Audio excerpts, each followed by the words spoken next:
Olá, está começando mais um episódio do Casal que Nutre. E hoje o nosso tema será sobre sarcopenia. Então, se você ainda não está inscrito no nosso canal, já se inscreva no nosso canal Casal que Nutre e já envie esse vídeo para aquele amigo, para aquela amiga que precisa ouvir essa mensagem. Então, hoje nós vamos falar sobre sarcopenia. O que é sarcopenia? Bom, sarcopenia é uma condição clínica muito mais comum do que vocês imaginam. Eu tenho certeza que no final dessa apresentação vocês vão dizer um para o outro: nossa, realmente a gente conhece algumas pessoas que têm sarcopenia. Então, ela não é uma doença em si, ela é uma condição que está acompanhando várias situações de doenças, mas também não só de doenças. Existem muitas pessoas que têm distúrbios alimentares e outras condições que também levam à sarcopenia. Segundo o último congresso, o último consenso europeu de 2019, a sarcopenia ela é definida principalmente em 3 bases de critérios: diminuição de força muscular, diminuição de massa muscular e diminuição de desempenho muscular. E a gente tem formas bem objetivas de avaliar se o paciente realmente está com sarcopenia ou não. Então vamos começar, Mariana, através de como que a gente analisa, primeiramente, a diminuição da força muscular. É um exame muito simples que a gente faz no consultório. Qual seria, Mariana, o exame bem simples? Um exame bem simples que nós fazemos é a apreensão palmar. Através da observação da pegada, da força que o paciente tem. Nós podemos fazer isso de forma clínica, pegando e sentindo a força do paciente, e também através de um aparelho chamado dinamômetro, onde consegue medir essa força de resistência, Né? de apreensão. Exatamente. Existe também agora, Mariana, a avaliação que a gente chama de avaliação da quantidade de massa muscular, em termos de quantidade e também de qualidade. Também é um exame que nós fazemos na clínica, no consultório, e existe um aparelho muito fácil da gente fazer. E qual é esse aparelho, Mariana, e como que a gente faz esse exame? Isso, aí essa avaliação nós fazemos através do aparelho de bioimpedância, que é um aparelho bem completo, onde nós podemos analisar a quantidade da massa muscular que esse paciente tem. Então é um aparelho de bioimpedância mais complexo, não é um aparelho assim simples, tá? Ele é de multifrequência, então a gente consegue analisar isso de uma forma bem precisa, a quantidade da massa muscular. Se ele está perdendo, se está ganhando, aí nós conseguimos acompanhar com precisão. Exatamente, é um exame que ele é simples, mas como a Mariana disse, ele tem que ter algumas características que são fundamentais para o diagnóstico de sarcopenia. Ele tem que ser multifrequencial e ele tem que ser tetrapolar também, né, Mariana? Isso. Porque a gente tem que analisar o paciente como um todo. Os aparelhos simples de bioimpedância, eles não conseguem fazer essa parte segmentar do paciente.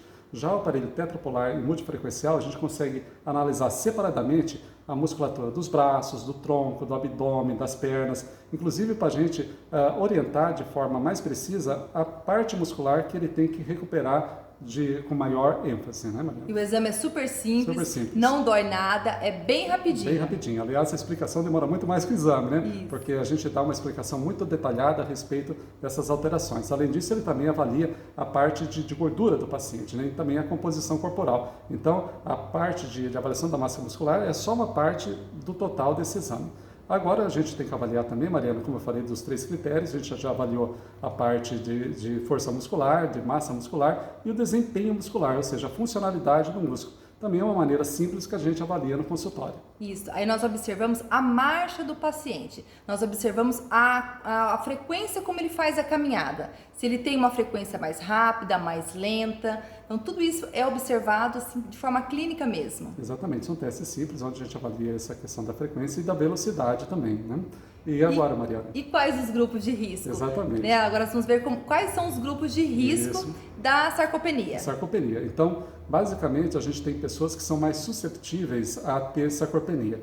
Quando a gente já fala de sarcopenia, a primeira coisa que todo mundo pensa é assim: nossa, a minha avó tem sarcopenia, né? Ah, o meu avô tem sarcopenia. Ou seja, os idosos realmente é o maior grupo de risco, pelo fato de múltiplos fatores, pela própria perda muscular com o decorrer da idade, pela dificuldade, muitas vezes, de ingestão adequada de proteínas, né? Pelo fato de terem mais sedentários, pelo fato também de terem doenças crônicas que acabam levando isso. Ou seja, já falei algumas causas embutidas nessa da idade, né? Então, outra causa que é muito comum são a presença de doenças crônicas. Existem doenças que fazem com que a gente tenha uma perda muscular mais acelerada. A doença pulmonar obstrutiva, ou seja, aquele paciente que tem enfisema, bronquite crônico, o paciente cardiopata, ou seja, o paciente que tem problema de coração, o paciente diabético também. O paciente diabético ele é muito mais comum a sarcopenia no paciente diabético.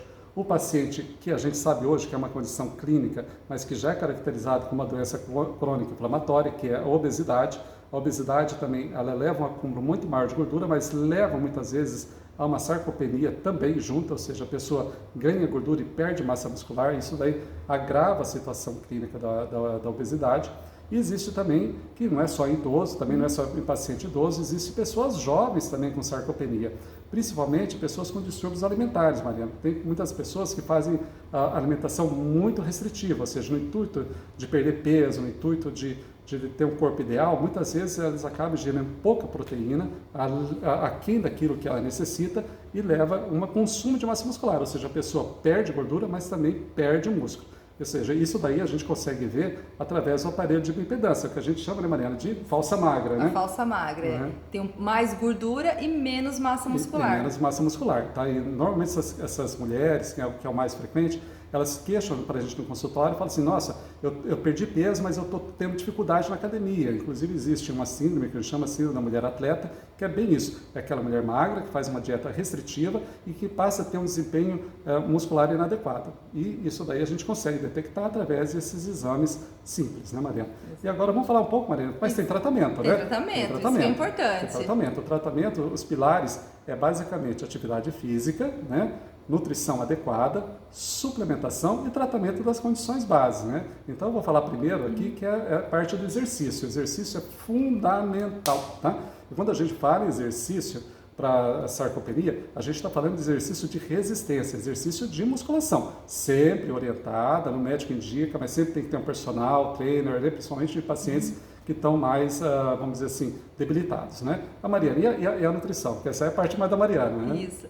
A nutrição tem que ser adequada, principalmente a questão da proteína. Então, uma gestão um pouco maior de proteína, porque a proteína é que vai alimentar o músculo. Exatamente. Então, é uma alimentação um pouco mais proteica, além de ser equilibrada com os demais macronutrientes, mas a proteína, essa tem que ser observada. Então, às vezes, precisa de uma suplementação, né? Se não for possível pegar tudo isso na alimentação, então entra a suplementação quando indicado. Existe suplementação também adequada para o tratamento da sarcopenia. Basicamente, são derivados proteicos e algumas vitaminas que são bem específicas, mas a gente sempre tem que dosar isso, né, Mariana? Também a gente tem que ver se realmente o paciente vai se beneficiar com aquela suplementação.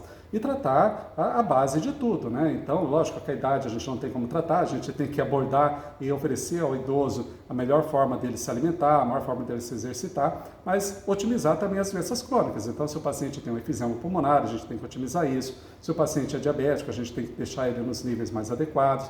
Se o paciente tem um distúrbio alimentar, a gente também tem que orientar ele, ou seja, tratar a base. Ou seja, a sarcopenia, né, Mariana, é uma doença que ela é subdiagnosticada, é uma doença, é uma condição silenciosa, muitas vezes a pessoa vai perdendo a funcionalidade ao longo dos anos e que isso daí pode ser revertido e tornar o paciente com mais qualidade de vida. E outra coisa, a sarcopenia, se ela não está tratada adequadamente, ela leva a ter uma maior mortalidade, tá? Esses pacientes sarcopênicos, quando eles têm uma doença aguda, que eles precisam ser hospitalizados, eu digo isso, né, Mariana, porque eu sou intensivista também, ou seja, eu cuido de pacientes em UTI, a gente sabe que esses pacientes têm uma maior mortalidade. Então, gente, vamos acordar para o seu diagnóstico, né? Vamos se cuidar. Tem cura, tem tratamento. Exatamente. E se você fizer isso de forma adiantada, ou seja, fizer isso o mais cedo possível, lá na frente você vai ver que você não vai sofrer esse problema. Exatamente. Então, nos próximos episódios, nós vamos estar tratando isso de forma detalhada.